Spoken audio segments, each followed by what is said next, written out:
Why did people sail? For fun and adventure? No, the main purpose was trade or need for new lands. There was no reason to go the other way when the distance overland from anywhere in Europe or Africa across land or across the Indian Ocean was shorter than the distance it would take to cross the Atlantic-Pacific Ocean if the Americas were just more ocean. At the time Columbus sailed across the Atlantic, the Americas were not known. Spain, on the other hand, had just expelled the Moors, in a century-long war, and the Moors were a part of the Umayyad Empire, the largest empire in the world at the time, depicted in brown, so Spanish trade overland to the Orient was closed and Spanish trade was blocked from going around the African coast by the Portuguese. Columbus made a desperate gamble, and so did the Spanish crown, based on an erroneous assumption. Columbus thought the world was much smaller than the intellectuals of the day claimed. He thought he could make it to China without running out of food and fresh water. He was dead wrong and almost didn't make it to the Americas. He finally made it across the Atlantic, in a trip that took over a month, even using sails and trade winds. They would have never made it to China. He got lucky. Genetics has also shown us how improbable contact was, with cases like that of malaria. It has been with tropical Africans since the beginning of human time and has spread with them wherever mosquitoes could survive. Yet no evidence of its existence in the Americas before colonial times. So whomever migrated to the Americas had to have been outside the malaria zone for so many generations that no one had exposure to the mosquitoes, the malaria, and with enough time for all genetic defenses to have been bred out. Any African American with sickle cell anemia can tell you that those genetic markers do not disappear quickly. Not even over a whole millennia. Malaria is thought to have been the greatest selective pressure on the human genome in human history. It has led to populations developing genetic traits that protect from malaria and are passed on generation to generation.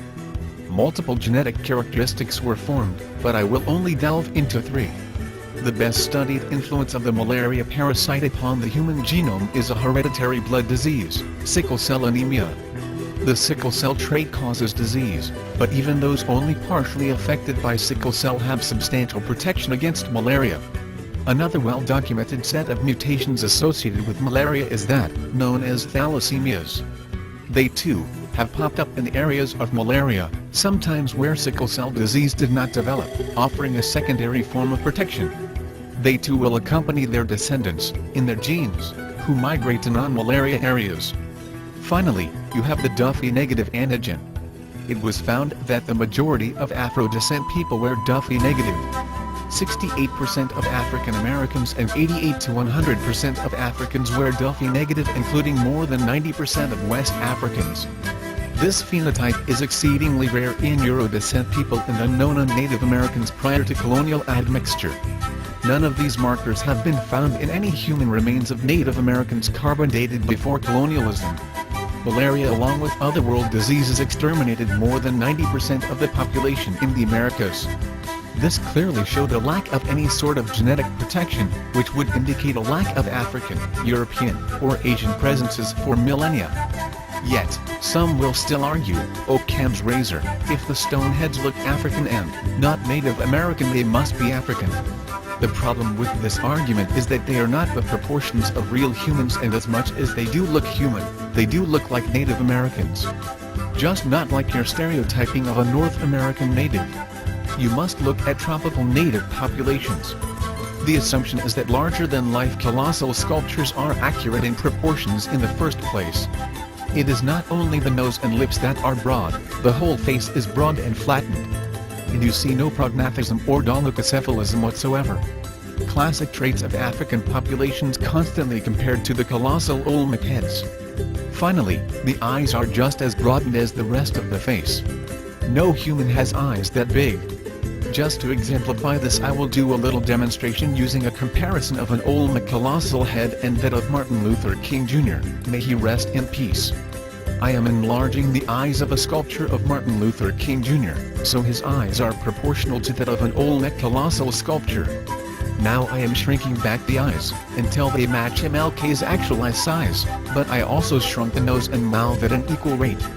As you see, the sculpture no longer looks so broad. The problem with sculptures is that in ancient times they were not trying to make proportional sculptures all the time. just a general representation that might exaggerate features they saw as important. If they saw the nose, mouth and eyes important, they could have enhanced them more than what the person had in real life. They obviously did it with the eyes. To assume the rest of the face is proportional is disingenuous. We just don't know how much they exaggerated or not. Here is what Martin Luther King Jr. would have looked like if he really looked like that Olmec sculpture. Obviously he looks like a cartoon, not a real human. With all due respect to one of the greatest positive change makers of our time, he was a proud African American, not an Olmec.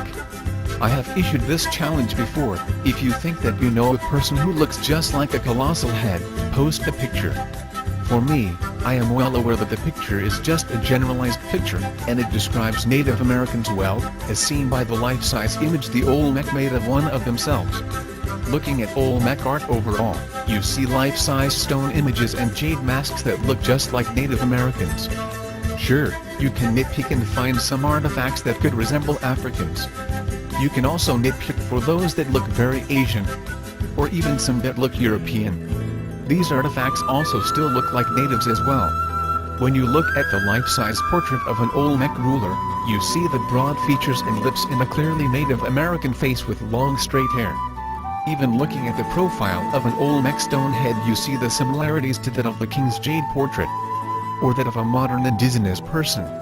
In fact, if you average all the Olmec images out there to find the most common Olmec face, you see a clearly indigenous face with broad features. Those features are still in existence today.